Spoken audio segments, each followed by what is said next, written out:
Vamos lá para o sinal de uma função. Isso daqui, gente, é a parte mais importante da aula de hoje, tá? Isso aqui a gente vai usar demais. Vocês não têm ideia do tanto que a gente vai fazer estudo de sinal de função. Provavelmente vocês já ouviram falar disso alguma vez na sua vida. Mas é importante que você tenha clareza do que é isso. O que quer dizer fazer um estudo de sinal de uma função? Coloquei aqui, ó. Deixa eu ver se está pegando ali.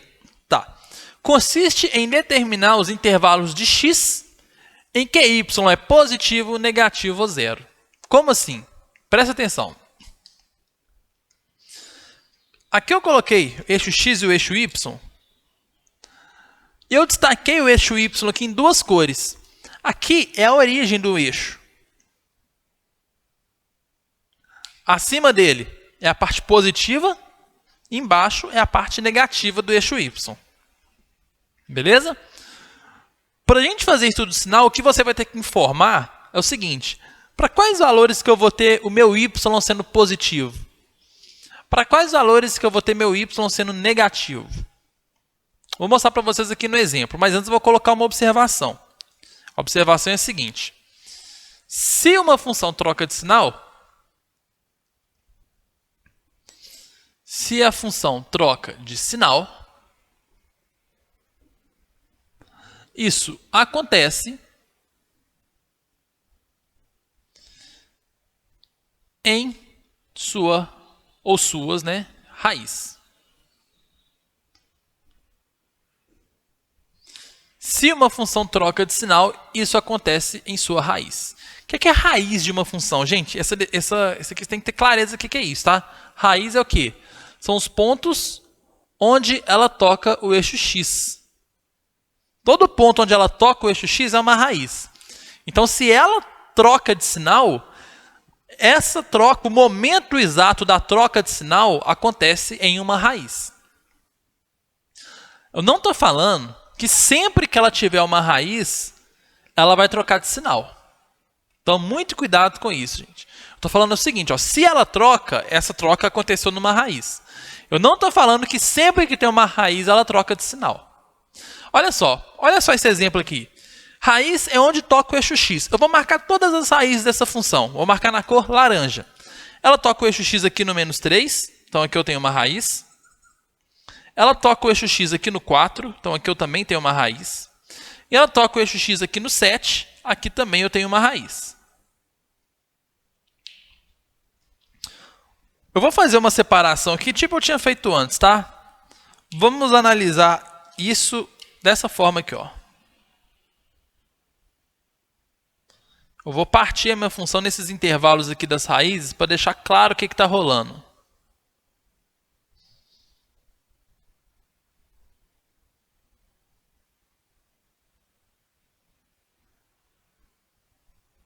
Beleza? Então, separei nesse intervalo aqui, aliás, aqui e aqui, e depois lá do 7. Tá? Vamos analisar primeiro antes do menos 3. Antes do menos 3, você acha que a minha função é positiva ou negativa igual a zero? Quando eu falo a minha função, anota isso daí. Quando eu falo o valor da função ou o sinal da função, eu estou me referindo ao eixo y. Quando eu falo a função ou o sinal da função, qualquer coisa assim, estou me referindo ao eixo y. Então, olha, antes do menos 3, você acha que os valores de y vão ser positivos ou negativos, ou zero? Se você tiver dúvida, a hora que você bate o olho, pega um exemplo. Pega um ponto que está aqui antes do menos 3, por exemplo, ó, e faz o par ordenado dele lá no y. A hora que ele bate no y, ele está batendo na parte positiva ou negativa? Positiva, não é? Então, antes do menos 3, a nossa função ela é positiva. Correto? Depois, entre menos 3 e 4. Entre menos 3 e 4, que é esse intervalo aqui, você pode reparar que qualquer valor de y que você pega, ele vai ser negativo. Está batendo na parte negativa do eixo. Qualquer um. Então, entre menos 3 e 4, a nossa função é negativa. Entre 4 e 7, qualquer valor que você pega aqui, a nossa função ela vai ser positiva ou negativa? Ela vai ser positiva. Então, entre 4 e 7, a nossa função é positiva. E depois do 7? A nossa função ela continua positiva. Não vou fazer aqui não para não ficar tumultuado. Então, repara que aqui no 7 eu tive uma raiz, mas ela não trocou de sinal. E isso está bem claro aqui, tá? Eu não quero que vocês confundam. Ah, então aqui é uma raiz, ela tem que trocar de sinal. Não. Pode ser que ela só dá um beijo aqui no eixo X e volta. Ela estava positiva aqui, ela ficou 0, tá? E depois ela voltou a ser positiva. Isso pode acontecer. Então, a grosso modo, presta atenção. A nossa função é positiva quando ela está em cima do eixo X. Em cima do eixo X, ela é positiva. Quando ela estiver embaixo do eixo X, ela vai ser negativa. Mas lembrando que quando eu falo positiva e negativa, a função ser positiva, a função ser negativa, a função é y. A gente só delimita o intervalo por x. Mas o sinal que eu estou falando, que é positivo ou negativo, é de y. Deixando isso muito claro para vocês. Tá ok? Então, como que eu escrevo isso daqui? Deixa eu ver se vai...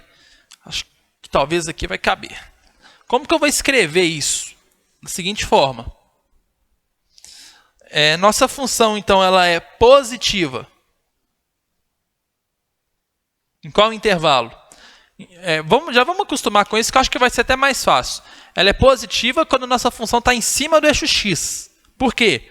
Porque em cima do eixo x eu vejo que os pares ordenados, os valores de y são positivos. Tá? Então, quando que ela está em cima do eixo x? Para x menor do que menos 3.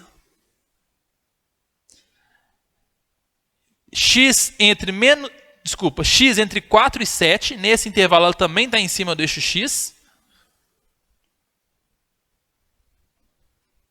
E x maior do que 7. Depois do 7 aqui, ó, ela torna também a ficar em cima do eixo x. Quando que nossa função ela é negativa? Negativa, ela vai para baixo do eixo x. Ela está embaixo do eixo x, é só nesse intervalo aqui, ó.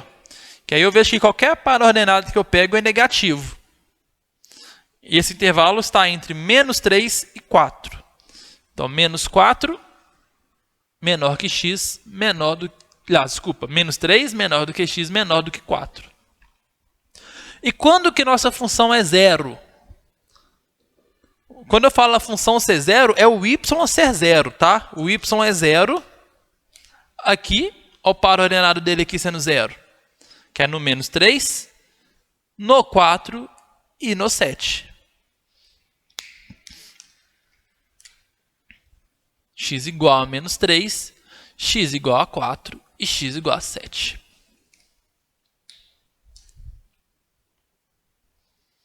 Beleza? Deixa eu chamar a atenção de vocês para uma coisa. Raiz, eu já defini aqui que é onde toca o eixo x. Presta atenção. Todo ponto que está em cima do eixo x, gente, ele tem coordenada y igual a 0. Todo ponto em cima do eixo x tem coordenada y igual a 0. Não interessa a função que você está mexendo. Isso aqui dá para a gente notar com clareza, né? Esse ponto está em cima do eixo x. O x dele é menos 3. E o y dele? O par ordenado dele está aqui, ó. Está batendo na origem? Então é 0. E do 4? Mesma coisa. E do 7? Mesma coisa.